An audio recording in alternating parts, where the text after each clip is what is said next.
My name is Christina, and I'm 28 years old. Before I dive in, make sure to subscribe, like this video, and share it with someone who believes karma always finds its way home, because what you're about to hear is a story of family, pride, and quiet revenge. It all started the week before Christmas. That warm, chaotic season when families gather, lights twinkle, and everyone pretends that love fixes everything. Except in our family, love was always a performance. And this year, I was the one left off the guest list. I was in my small apartment, stringing fairy lights along my window, when my phone buzzed.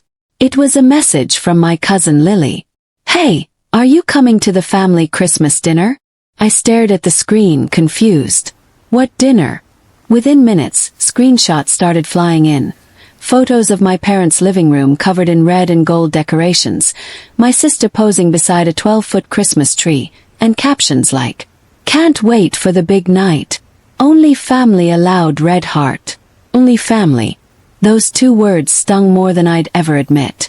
I hadn't received an invite. Not a message. Not even a half-hearted call. Still, I refused to jump to conclusions. Maybe they forgot.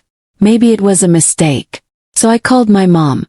She answered on the second ring, her voice bright and airy. Too bright. "Christina." "Hi, honey." "Hey, Mom," I said, trying to sound casual.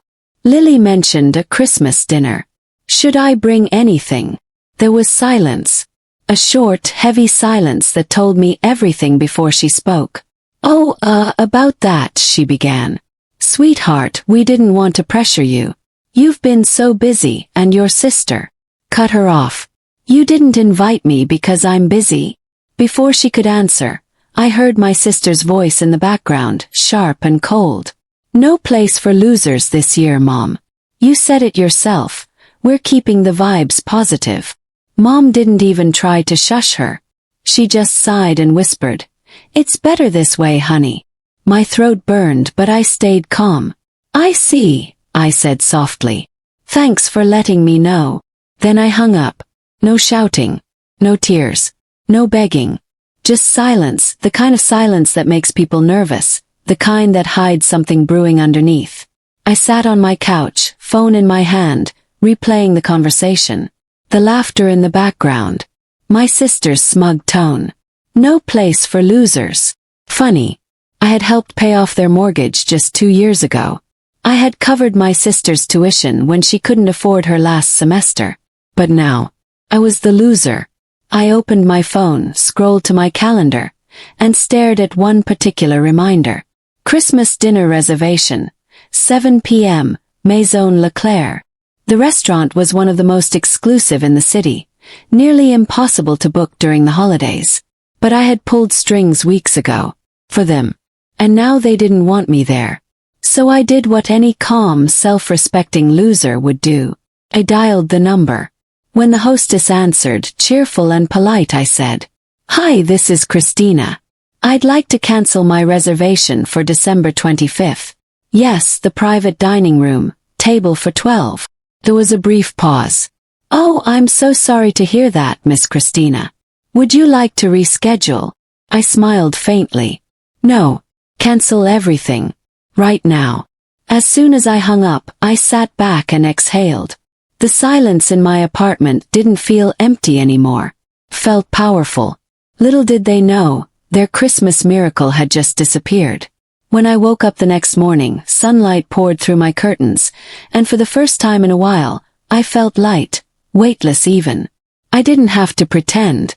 I didn't have to fit into a version of family that rejected me when it was convenient. Still, I couldn't shake the faint buzz of anticipation in my chest.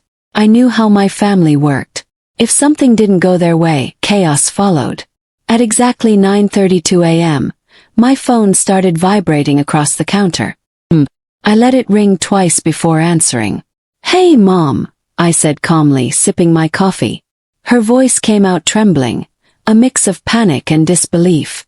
"Christina, what did you do?" I smiled faintly, leaning against the counter. "I'm not sure I understand." "What do you mean?" "The dinner. The reservation. The restaurant just called. They said you canceled everything." Her tone was sharp now, almost accusing. "Oh," I said softly, stirring my coffee. That's right. I did. Christina, she gasped like I'd confessed to a crime. Do you realize we had family coming in from out of town? We told everyone about it. I'm sorry to hear that, I said flatly. I just thought since there's no place for losers, I'd make sure I didn't take up any space. There was silence on the other end. Then she whispered, Your sister didn't mean that. She did, I said evenly. And you agreed. Before she could argue, I continued. But don't worry, Mom. You can still have Christmas dinner. Just not at Maison Leclerc. I hung up before she could respond. 10 minutes later, my sister called. Christina, she barked, her voice sharp and high-pitched. What the hell is wrong with you? Chuckled. Good morning, Violet. I'm great, thanks for asking. How are you? Don't play dumb. You cancelled the reservation. You know how hard it is to get into that place. I do, I said, pretending to think. Especially when it's fully prepaid and booked under my name. You can't just. I can, I interrupted, my voice cool and quiet. Because it was my reservation, my card, and my gift to the family. But since I'm not part of the family anymore, I figured it made sense to take back my generosity too. For a moment she was speechless. Then came the outburst I was expecting. You're unbelievable. You always have to make everything about yourself. I almost laughed at that. That's rich coming from someone who made Christmas about excluding me. God, you're so dramatic, she snapped. You could have just stayed quiet. Smiled. I did. Until now. Then I hung up. I expected that to be the end of it. But my family didn't know how to take no. They'd always been entitled to my effort, my money, my forgiveness. So when I stopped providing those things, they panicked. By noon, I had 3 missed calls from Dad, 2 voice messages from my aunt, and 1 long guilt-ridden text from Mom that started with, "We didn't mean to hurt you," and ended with, "Please fix this for us." But I didn't reply.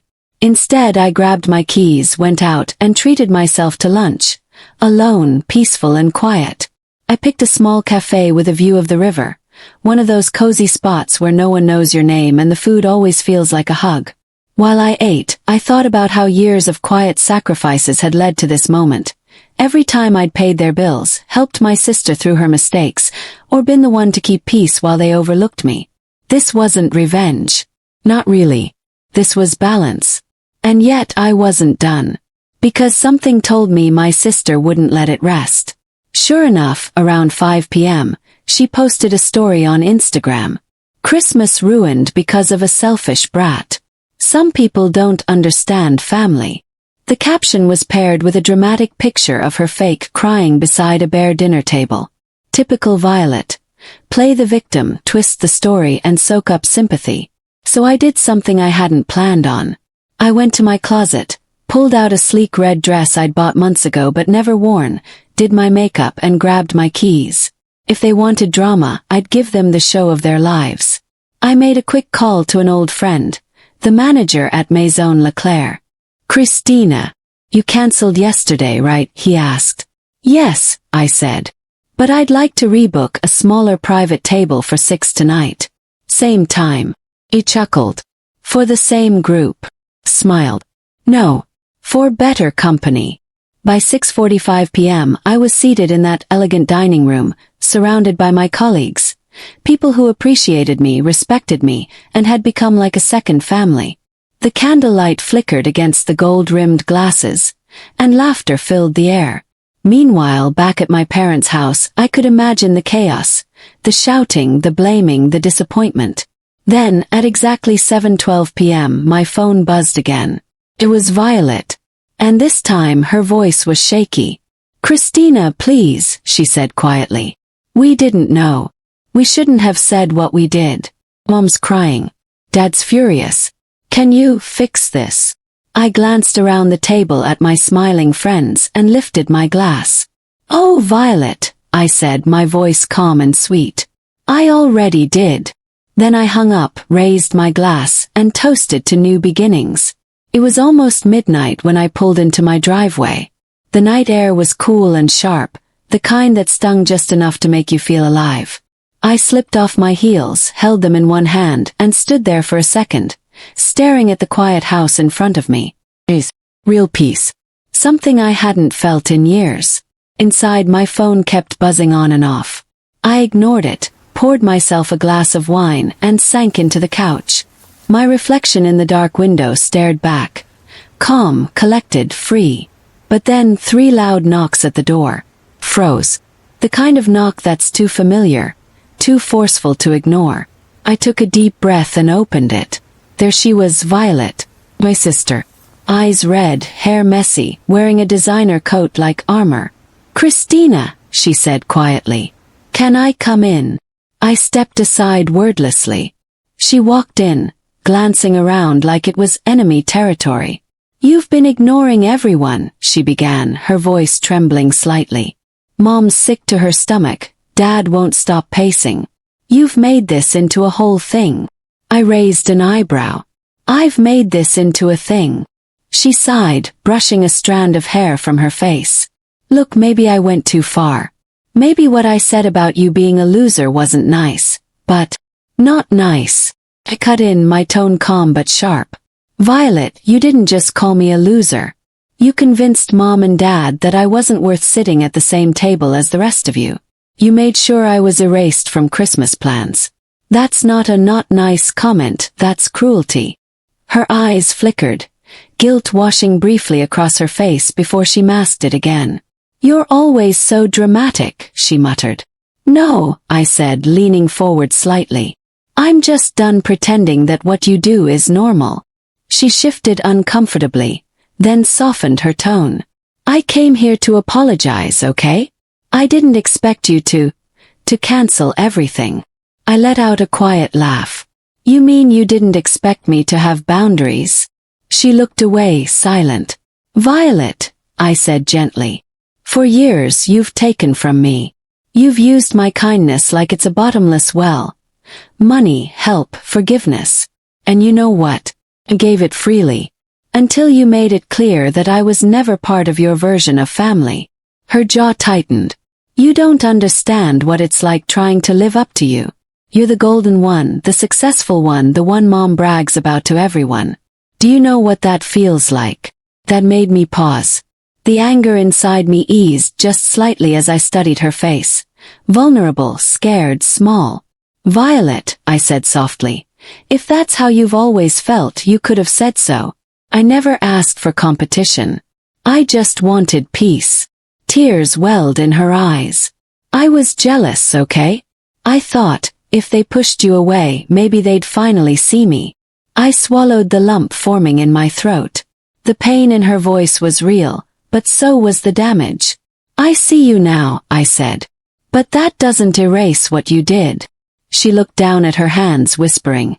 So what happens now? I stood up slowly, walking toward the window. Outside, the city lights glowed like scattered embers. What happens now, I said, turning to face her, is up to you. But I'm done chasing family that only values me when I'm convenient. She wiped her eyes, nodded slowly, then stood. I guess I deserved that. As she walked toward the door, I added quietly. Oh, and Violet, a turn. Next time you post about me on Instagram, I said, make sure you spell selfish brat correctly. It's embarrassing for you. Her lips parted, stunned. Then she gave a tiny, reluctant smile. You saw that. Of course, I said. I see everything. I just don't always react. She left without another word. When the door clicked shut, I exhaled deeply, my chest feeling lighter than it had in years. That night, I slept like someone who had finally stopped begging for love that came with conditions. But peace never lasts long in families like mine. 2 days later, Mom called again. This time she didn't sound angry. She sounded broken. Christina, she said softly, your father and we talked. We realize we've been unfair to you. Maybe not just now, but for a long time. I said nothing, waiting. You've done so much for us, she continued. And instead of being grateful, we listened to the wrong voices. I don't expect you to forgive us, but can we have dinner? Just the three of us. I hesitated. For years, I'd dreamed of hearing those words. But now that they were here, I wasn't sure if I believed them. Still, I agreed, partly out of curiosity, partly out of that small, stubborn hope that maybe, finally, they'd changed. We met at a quiet restaurant downtown. My parents looked tired, older than I remembered. Dad's shoulders slumped, and Mom's eyes darted nervously toward me. "I'm sorry," Dad said finally. "I should have defended you. I didn't realize how much you were doing for us." "It's okay," I said softly. "You don't owe me an apology for being blind. Just for choosing to stay blind." He nodded slowly. Mom reached across the table, taking my hand. "We'd like to start fresh. As a family." For a moment it almost felt sincere. But then she added, "Violet's been really down lately. She feels guilty. Maybe you could transfer some of the money back into the joint account, just until she finds her feet again." And there it was. The real reason. I pulled my hand back gently and smiled. "Mom," I said, my voice calm, almost kind, "the joint account was never a family account. It was mine. I set it up to help you. But that's over now." Their faces fell. "You don't mean that," Mom whispered. "Oh, I do," I said. "Because you were right, remember? You said there was no place for me at your table. I just took your advice and built my own." I stood, dropped my napkin on the table, and added quietly, "Merry Christmas." As I walked out, the cold December wind brushed against my face. But for the first time in years, I didn't feel the chill. Felt free. When I said I was done, I didn't mean I wanted to humiliate anyone. I meant I was done letting my life be defined by other people's opinions of me. But there's a kind of poetic timing that makes a lesson land harder, and sometimes the universe and a well-placed phone call helps you with the delivery. A few nights after that quiet conversation in my living room, I woke up to a flurry of activity on my phone. My sister had posted a string of frantic messages in our family group chat. Guests were canceling because they couldn't find an alternate venue. Aunt Lorraine was calling in tears, and my parents were on the verge of having a public meltdown. I let the messages scroll without replying. The restaurant had been cancelled by me. That part of the plan was working exactly as intended. But plans are rarely only one move. While I had cancelled the family's private room, I'd also quietly reached out to Maison Leclerc's manager earlier that week and told him to expect a different crowd on Christmas evening. I didn't want a petty shutout. I wanted a statement. Generosity redirected, dignity preserved. So when Violet started panicking, I smiled to myself and tapped my phone. At 6 p.m., I pulled into the valet at Maison Leclerc in a red dress I'd chosen for its simple strength. The lobby smelled of pine and orange peel, and the host recognized me immediately. A small nod, the kind reserved for people who had once taken care of others without fuss. He led me to a corner table that had been set at the last minute. 6 seats, candlelit, with a small place card that read simply Christina. My guests were waiting. My team from work, the women from the non-profit I'd started volunteering with, a couple of dear friends who never judged me for wanting quieter holidays. They arrived like clockwork, warm, excited, and completely unaware of the drama rolling through my family group chat. Across town, my parents and Violet had finally secured a last-minute venue, a cramped bistro 3 blocks away. They scrambled, rearranged, and tried to salvage dignity one frantic text at a time. I watched their desperation in the group chat with a strange mix of detachment and pity. They were scrambling to replace the prestige they'd lost. And in the dark of their panic they began to do the only thing they thought would bring things back. Beg. "Christina, please," Mom texted. "Can you please let Violet sit at your table? We'll be there in 45 minutes. Her messages multiplied. It would mean the world. We were wrong. Please. I laughed quietly and typed one line. Be on time. I wanted to teach them something about timing. When your kindness is taken for granted, timing is the teacher. 45 minutes later, Violet arrived. Breathless, mascara streaked, clutching a small handbag like a lifeline. She didn't come alone. She came with Mom in tow, her eyes red from crying, and Dad trailing behind, looking smaller than the house they used to command. They moved through the restaurant like people who'd lost their map, scanning faces, searching for the one person they'd ostracized. When they found me, my corner of Maison Leclerc had become a warm world of laughter and conversation. My colleagues rose with polite smiles, the non-profit volunteers nodded, and my friends leaned in as if I were the center of a small, honest universe. The host nodded once and offered them a chair at the head of the table. I watched their faces, the recognition, the calculation, the small, frantic hope, flip through them like pages. Violet approached, voice small. "Christina, please. Please let me sit here. I'm so sorry. I was awful on Instagram. I didn't mean it. Her sentences tumbled in a messy rush, the way words do when they're not practiced for truth. I took a breath and looked at her properly for the first time since the Christmas post. Up close, she looked like she'd been hollowed out by her own performance. The designer coat was a shield, but the eyes were vulnerable. "Violet," I said, my voice steady, "you have 30 seconds to tell everyone at this table why you excluded me." The room went suddenly quiet. Sunlight from the window gilded the faces of my guests, and I felt the small power that comes from people who have chosen to be present. Her mouth opened, closed, opened again. I was jealous," she said at last, barely audible. "I wanted to be the one people celebrated. I thought if I pushed you away, they'd notice me. I was wrong. I'm sorry." Silence stretched. Then one of my colleagues, a woman named Rosa who'd built her own small business from scratch, smiled and said, "That was brave." A non-profit volunteer, Jonah, nodded and added, "Honesty's the first step." I looked at Violet and then at my parents. "Apology accepted," I said. "But apologies don't fix behavior. Actions do." She looked like she might cry again. "What do you want me to do?" she asked. I leaned forward. "You can sit. But only if you agree to 3 things." I listed them slowly, letting each one land. "First, you volunteer with the charity the people at my table support. You'll spend the day helping those who don't have a seat at any table. Second, you publicly correct your post and apologize on your platform, giving credit to the people who actually make holidays possible. The restaurant staff, the volunteers, the people who feed others without posting for likes. Third, you and Mom and Dad join me next year. Not at the most exclusive table, but at the community center where I'll be hosting a meal for people who need it. No discrimination. No exclusivity. Just food and respect." Violet blinked, flustered. Mom's face tightened, as if she were trying to weigh pride against repair. Dad looked down at his hands, silent. "Those are steep," Mom said, voice trembling.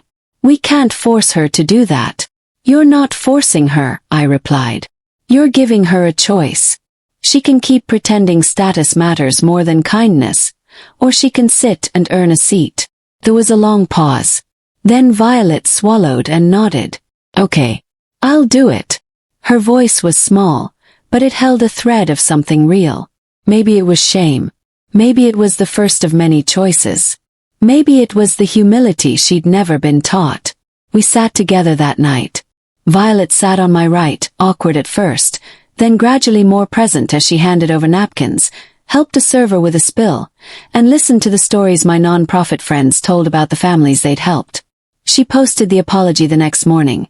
Not a manipulative PR-style post, but a short, sincere message that thanked my table for teaching her what family could be if love came with accountability. My parents came to the community meal the following year. They served, they scrubbed pots, and they learned names of people they might otherwise have ignored.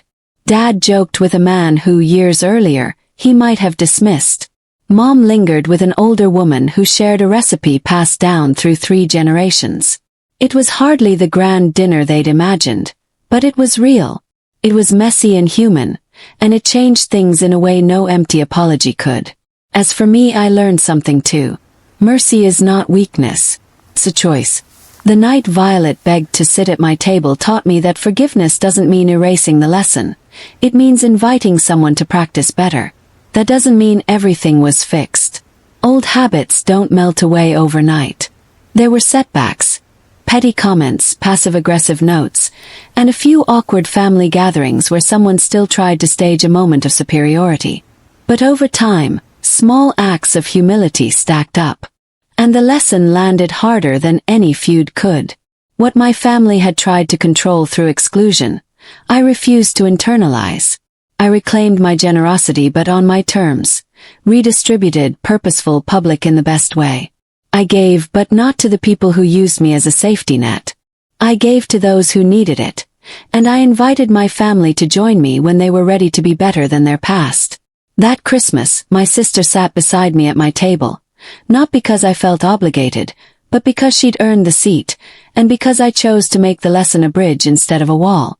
Her hand brushed mine halfway through the dessert, a small, honest touch. It was not the triumph of revenge. It was the beginning of a slow, complicated repair. When the night drew to a close, and the glittering lights of Maison Leclerc faded behind us, I walked home alone under a sky that felt wider than before. I'd taken back everything I'd given when it was given without respect. I'd set boundaries and stuck to them. I'd taught them, softly but clearly, that kindness with conditions is not kindness at all. If you'd asked me years ago what revenge would feel like, I might have said something about dramatic payback. But revenge, I learned, is often quieter and far more effective. It looks like a cancelled reservation that redirects joy rather than hoards it. It looks like letting absence speak, then filling that silence with intention. And if you ever find yourself sitting on the outside of someone's celebration, remember this. Sometimes the most powerful seat you can take is the one you set for yourself, where people come because they respect you, not because they must. Weeks passed after that night, but its echoes lingered. There was no explosion, no grand apology tour, just small, gradual shifts, the kind that happen when people finally realize what they've lost. My parents started sending me photos of dinners they cooked themselves, little updates like, "Tried your recipe," or, "Guess who volunteered again today?" Violet would sometimes tag me in posts about charity events, never overdoing it, just quietly showing up. And for the first time in years, I didn't feel like an outsider in my own family story, because I had rewritten it. It took me a while to understand what revenge truly means. It's not about destruction. It's about transformation. The sweetest kind isn't loud or cruel. It's when you make peace with yourself while they're still figuring out how you did it. Revenge, in my world, became the calm confidence of knowing I could walk away, build something better, and let the truth speak in silence. I remember sitting by my window one quiet evening, watching the lights of the city blink like tiny promises. My phone buzzed. A message from Violet. "Dinner next week. My treat this time." It made me smile, not because I needed the gesture but because it was hers to make. Growth, I realized, doesn't always come wrapped in apology. Sometimes it's just consistency over time, the effort to show up differently. When people watch my story, I want them to feel one thing. Power. Not the cruel kind that breaks others, but the grounded kind that rebuilds yourself.